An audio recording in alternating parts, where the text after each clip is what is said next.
പ്രിയരെ, ഇന്ന് ഉയർപ്പ് കാലം രണ്ടാമത്തെ ഞായറാഴ്ചയാണ്. അവിശ്വസിക്കുന്ന തോമായെ പറ്റിയാണ്, വിശുദ്ധ തോമാശ്ലീഹായെ പറ്റിയാണ് ഇന്നത്തെ സുവിശേഷ പ്രതിപാദ്യ വിഷയം.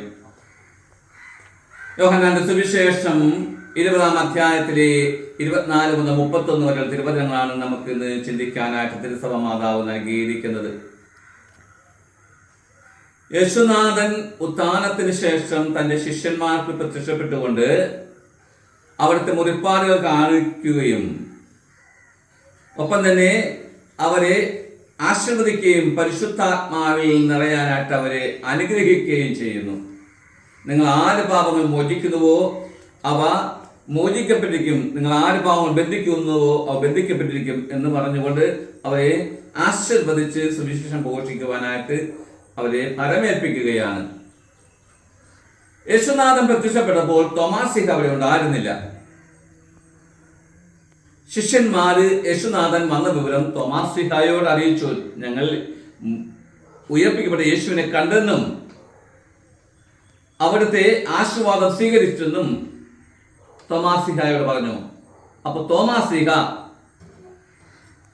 അവരോട് പറയുകയാണ്, യേശുവിൻ്റെ മുറിവുകൾ ഞാൻ കാണുകയും അവയിൽ എൻ്റെ കൈ വിരലിടുകയും അവിടുത്തെ പാർശ്വത്തിൽ ഞാൻ കൈവയ്ക്കുകയും ചെയ്തല്ലാതെ വിശ്വസിക്കുകയില്ല എന്ന് ഉറക്കെ പറയുകയാണ്, പ്രഖ്യാപിക്കുകയായിരുന്നു. അങ്ങനെ ഇരിക്കുമ്പോഴാണ് 8-ാം ദിവസം യേശുനാഥൻ തോമാശ്ലീഹ ശിഷ്യന്മാരോട് കൂടെ ഉള്ള സമയത്ത് അവരുടെ മുമ്പിൽ പ്രത്യക്ഷപ്പെട്ടുകൊണ്ട് അവരെ നിങ്ങൾക്ക് സമാധാനം എന്ന് പറഞ്ഞ് ആശീർവദിക്കുകയും തോമാശ്ലീഹായെ വിളിച്ചു, തോമ ഇവിടെ വരിക. അവൻ തോമാസിനോട് ഇപ്രകാരം പറയുകയാണ്, നിന്റെ വിരൽ ഇവിടെ കൊണ്ടുവരിക, എന്റെ കൈകൾ കാണുക, നിന്റെ കൈ നീട്ടി എന്റെ പാർശ്വത്തിൽ വയ്ക്കുക, അവിശ്വസിയാകാതെ വിശ്വാസിയായിരിക്കുക എന്ന്. അപ്പോഴാണ് തോമാശ്ലീഹ അവിടുത്തെ തൊട്ടോ ഇല്ലയോ എന്നൊന്നും വ്യക്തമല്ല.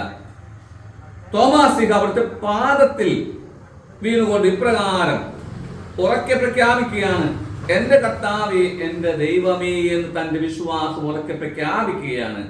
അപ്പോൾ യേശുനാഥൻ തോമാശ്ലീഹയോട് പറയുകയാണ്, നീ എന്നെ കണ്ടത് കൊണ്ട് വിശ്വസിച്ചു, കാണാതെ തന്നെ വിശ്വസിക്കുന്നവൻ ഭാഗ്യവാൻ എന്ന്. പ്രിയമുള്ളവരെ, നമുക്കെല്ലാവർക്കും ചിന്തിക്കാനായിട്ട് ഒരു വചനമാണ്. കണ്ടതുകൊണ്ട് നീ എന്നെ വിശ്വസിച്ചു, കാണാതെ വിശ്വസിക്കുന്നവൻ ഭാഗ്യവാൻ എന്ന്.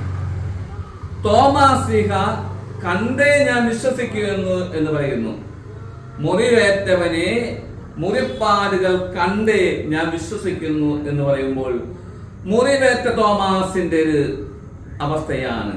കാരണം തൻ്റെ ഗുരുവിനെ തനിക്ക് മാത്രം പ്രത്യക്ഷപ്പെടാൻ നിഷേധിക്കുന്ന ഒരവസ്ഥയാണോ എന്നുള്ള മുറിവേറ്റ ഒരു ഹൃദയത്തോടു കൂടിയാണ്, ഒരു കൊച്ചുകുട്ടിയുടെ മനോഭാവത്തോടു കൂടിയാണ് അവൻ ഇപ്രകാരം പറയുന്നത്, ഞാൻ അവന്റെ മുറിവിൽ കണ്ടേ വിശ്വസിക്കുകയെന്ന്.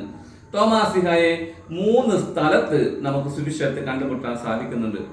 യോഹന്നാന്റെ സുവിശേഷം 11-ാം അധ്യായത്തിലെ 16-ാമത്തെ വചനത്തിൽ ശിഷ്യന്മാരെല്ലാവരും ഭയപ്പെട്ടിരിക്കുന്ന അവസരം, യേശു ഞാൻ ബഥനിയായിലേക്ക് പോകുകയാണ്, ലാസറിനെ കാണാനായിട്ട് പോകുന്നു എന്ന് പറഞ്ഞപ്പോൾ ശിഷ്യന്മാരെല്ലാവരും തടയുകയാണ്. അപ്പൊ തോമാശ്ലീഹ പറയുകയാണ്, നമുക്കും അവനോട് പോയി മരിക്കാമെന്ന്. ഗുരുവുള്ള വിശ്വാസമാണ് അത്.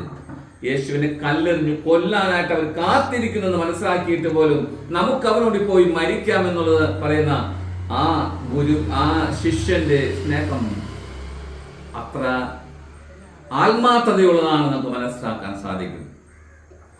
രണ്ടാമതായി നാം തോമാശ്ലീഹയെ കാണുക യോഹന്നാന്റെ സുവിശേഷത്തിലെ 14-ാമത്തെ അധ്യായത്തിൽ, പിതാവിലേക്ക് ഞാൻ പോവുകയാണ്, ഞാൻ പോകുന്ന വഴി നിങ്ങൾക്കറിയാം എന്ന് ശിഷ്യന്മാരോട് പറയുമ്പോൾ എല്ലാവരും സംശയിച്ചു നിൽക്കുകയാണ്. അവർക്കൊരു പിടിയും കിട്ടുന്നില്ല. അപ്പോൾ തോമാശ്ലീഹ ചോദിക്കുന്ന ചോദ്യമുണ്ട്, കർത്താവേ, നീ എവിടേക്കാണ് പോകുന്നത് എന്ന് ഞങ്ങൾക്ക് അറിഞ്ഞുകൂടാ, പിന്നെ വഴി ഞങ്ങൾ എങ്ങനെ അറിയും? അതൊരു കൊച്ചുകുട്ടിയുടെ നിഷ്കളങ്കമായ ഒരു മനോഭാവത്തോടെ ഒരു ആത്മാർത്ഥതയുള്ള ചോദ്യമാണ്. ഞങ്ങൾക്ക് അറിഞ്ഞുകൂടാ, അവിടെയാണ് യേശുനാഥൻ എല്ലാവർക്കുമായി വ്യക്തമായി കൊടുക്കുക, ഞാനാണ് വഴി, ഞാനാണ് സത്യം, ഞാനാണ് ജീവൻ എന്ന്. അതെ, വഴിയും സത്യവും ജീവനും അത് യേശു തന്നെയാണെന്ന് അവരെ ബോധ്യപ്പെടുത്തി കൊടുക്കുകയാണ്. പിന്നീടാണ് തോമാസ് എന്ന് അവർ കാണുക, യേശുനാഥന്റെ ആ പ്രത്യക്ഷപ്പെടൽ തനിക്ക് വൈകിയതിൽ വിഷമിക്കുന്ന, സങ്കടപ്പെട്ടു നിൽക്കുന്ന ഒരു കൊച്ചുകുട്ടിയുടെ ആത്മാർത്ഥ നിറഞ്ഞ മനോഭാവത്തോടെ പറയുകയാണ്, അവിടുത്തെ വിലാവിൽ എനിക്ക് സ്പർശിക്കണമെന്ന്. അതുകൊണ്ട് തന്നെയാണ് യേശുനാഥൻ ആ വിശ്വാസക്കുറവല്ല, മറിച്ച് തൻ്റെ ആ മകന്റെ, തൻ്റെ ശിഷ്യന്റെ ആഗ്രഹം പൂർത്തീകരിച്ചു കൊടുക്കുന്ന ഒരു ഗുരുവിനെയാണ് കാണുക. അവിടുന്ന് ആ സ്പർശനം സാധ്യമാക്കുകയാണ്, മുറിവിൽ കൈവയ്ക്കാനുള്ള സ്പർശനം സാധ്യമാക്കുകയാണ്. എൻ്റെ കർത്താവ്, എൻ്റെ ദൈവമേ എന്ന് ഉറക്കെ പ്രഖ്യാപിച്ചുകൊണ്ട് തോമാശ്ലീഹ തൻ്റെ ഗുരുവിൻ്റെ പാദത്തിൽ വീഴുകയാണ്. നമുക്കും ആ ഗുരു, ആ ശിഷ്യനെ പോലെ യേശുവിൽ ആത്മാർത്ഥമായി ഒരു വിശ്വാസത്തിന് ജീവിതം നയിക്കുവാൻ നമുക്കറിയാം. തോമാശ്ലീഹ കരയും കടലും കടന്ന് ഈ ഭാരതഭൂമിയിലേക്ക് എത്തിച്ചേരുകയാണ്. യേശുവിനെ അനുഭവിച്ച തോമാശ്ലീഹ ഇവിടെ വന്ന് യേശുവിനെ പ്രഘോഷിച്ച നമുക്ക് മർത്തോമ ക്രിസ്ത്യാനികളാണ്, അവിടുത്തെ ശിഷ്യന്മാരാണ്. നമുക്കും അവനോട് പോയി മരിക്കാമെന്ന് പറഞ്ഞ തീരുമാനമെടുത്തുകൊണ്ട് ഈ ഭാരതഭൂമിയിലെത്തി മൈലാപ്പൂരിൽ വെച്ച് മുറിവേറ്റ് രക്തസാക്ഷിയായ ആ തോമാശ്ലീഹയെ പോലെ യേശുവിന് വേണ്ടി മരിക്കാനും വിശ്വാസത്തിന് വേണ്ടി നിലകൊള്ളുവാനും വേണ്ട ഒരു കൃപയ്ക്ക് വേണ്ടി നമുക്ക് പ്രാർത്ഥിക്കാം. യേശുനാഥൻ നമ്മെ എല്ലാവരെയും അനുഗ്രഹിക്കട്ടെ, ഉത്താനത്തിന്റെ സമാധാന ശാന്തിയും നൽകി നമ്മെ എല്ലാവരെയും ആശീർവദിക്കട്ടെ, അനുഗ്രഹിക്കട്ടെ. ആമേൻ.